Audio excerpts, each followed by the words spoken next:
In April, the unemployment rate in the United States increased sharply to 14.7%, the worst since the Great Depression of the 1930s. About 1 in every 7 Americans in the labor force was out of work. However, in August, the Trump administration celebrated as the country began to reopen its economy, and the rate declined to 8.4%. Does the fall really indicate an improving unemployment situation? The numbers indicate a mixed picture.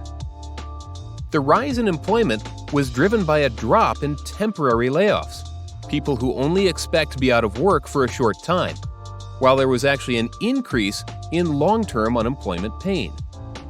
In addition, women and minorities may be facing greater uncertainty in the job market. Let's take a look at what the data says. First, latest figures from the U.S. Bureau of Labor Statistics show that in August, the number of people in long-term unemployment has hit the highest in more than 6 years, even as the overall number without a job significantly fell after this April.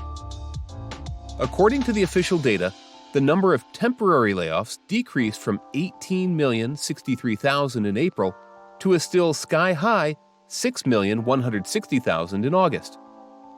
But nearly 4,147,000 unemployed people were not on a temporary layoff, an increase of 1,584,000 since April.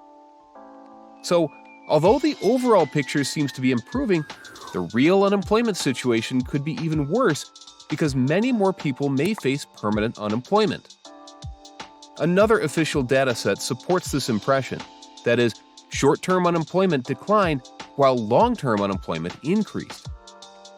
Data shows that from April 2020 to August 2020, the number of people unemployed for 14 weeks and less dropped considerably.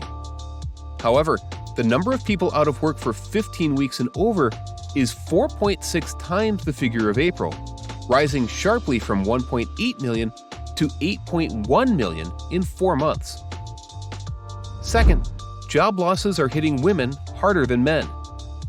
During the ongoing COVID-19 downturn, the unemployment rate for women of 20 years and over peaked at 15.5% in April 2020, compared with 13% for men in the same month. For female-headed households, the situation is even worse. Unemployment for women who head families is up significantly, from 5.4% in January 2020 to 15.9% in April, the highest rate in 10 years. Roughly 1 in every 6 women who want a job and are available for work cannot find employment. Finally, coronavirus is disproportionately hurting the job prospects of minorities. The white unemployment rate is lower and has fallen fast. The unemployment rate for black people in August was 13%, while the rate for white people declined to 7.3%. The drop in the overall unemployment rate is a positive, but it may give false hope by masking deeper problems. The road to job market recovery could be long.